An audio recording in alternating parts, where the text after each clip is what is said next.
हो गया हो, क्योंकि अल्टीमेटली यहां से जो घटना निकल कर आती है, अब आप सिलसिलेवार तरीके से सुनते चलिए। 15 नवंबर रात 10:41 की बात है, यानी 15 तारीख को शुरू हुआ है सेशन। 15 के बाद में 16 तारीख के बीच आज आप चल रहे हैं, 15 और 16 दो के दिन ही G20 की बैठक चल रही थी। रशिया के फॉरेन मिनिस्टर सर्गेई लेवरोव जो हैं वो बाली छोड़कर चले जाते हैं। इसके बाद में न्यूज क्या आती है, 16 तारीख, आप देखिए ये निकल करके गए बाली से, इनकी जगह कोई और मंत्री भेज दिया जाएगा ताकि सिंबॉलिक ये रहे कि हां वो आए थे। लेकिन आप 16 नवंबर 2022 की खबर देख रहे हैं, यानी आज की खबर देख रहे हैं, रात 2:46 की यूके के टाइम के मुताबिक। न्यूज क्या है, Russian missile kill 2 people in NATO member Poland, US intelligence official says. यानी स्काई न्यूज की खबर यह आती है कि रशिया की मिसाइल ने रात 2 बजे हमला किया पोलैंड के ऊपर और 2 लोग मारे गए। यह न्यूज जैसे ही बाहर आती है तुरंत सब जगह न्यूज आना शुरू हो जाती है और यह निकल कर आता है, Russian made missile kill 2 in Poland. Poland पर हमला होना अब तक का सबसे बड़ा हमला कंसीडर इसलिए किया जा रहा है क्योंकि यह सबसे बड़ी कसौटी थी नाटो मेंबर्स की और अमेरिका की, जिसमें यह कहा जा रहा था कि एक पर हमला सब पर हमला माना जाएगा, और पोलैंड रशिया का सबसे करीबी वो देश था जिस पर हमला होने के सबसे ज्यादा चांसेस थे। साथियों यहां पर आप देख सकते हैं पोलैंड की मिलिट्री को हाई अलर्ट पर डाल दिया गया है जैसे ही रशियन मेड मिसाइल अटैक की है।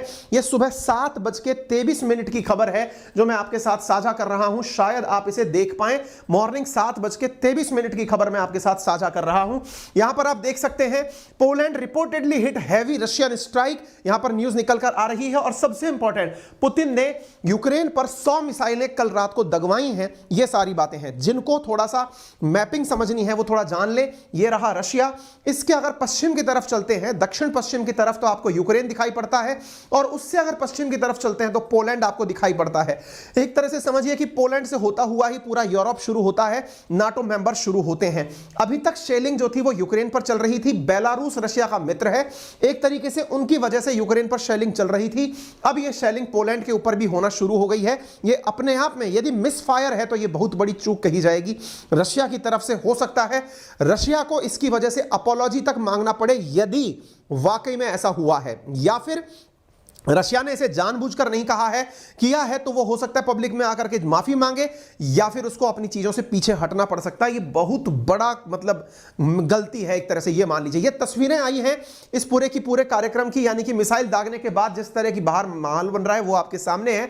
अब आप इसकी गंभीरता को इस बात से अंदाजा लगा सकते हैं कि रशियन प्रेसिडेंट और उनके मंत्री लोग सुबह 5:33 पर, आप यहां का खबर देखें, यह आपको ट्वीट दिखाई पड़ रहा होगा, ये टाइमिंग पर आप फोकस करें, 5:33 आज सुबह 16 नवंबर का है।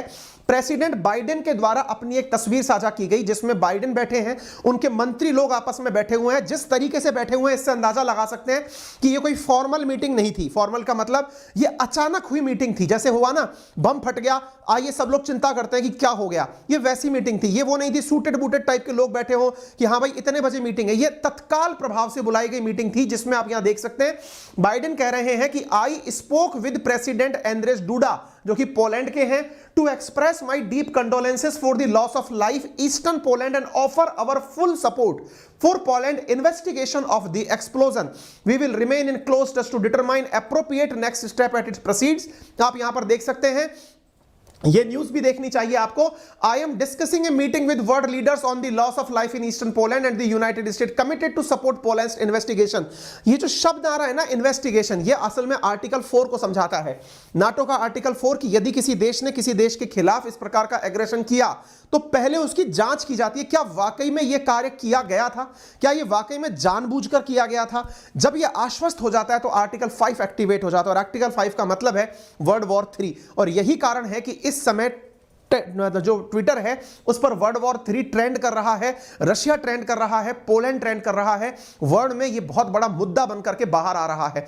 रात 12 बजे के बाद की ये बातें हैं, रात की बाद की बातें हैं। 100 से ज्यादा मिसाइलें दाग करने के बाद में अमेरिकी राष्ट्रपति जो कि G20 देशों के साथ थे, उन G20 देशों में ऑलरेडी G7 देश भी आए हुए थे, क्योंकि G20 G7 प्लस अदर देशों से मिलकर बना है। तो उन G7 देशों की भी आपात बैठक बुलाई गई, नाटो मेंबर्स की भी बैठक बुलाई गई और कहा गया कि बताइए अब व्हाट नेक्स्ट टाइप से क्या होना चाहिए।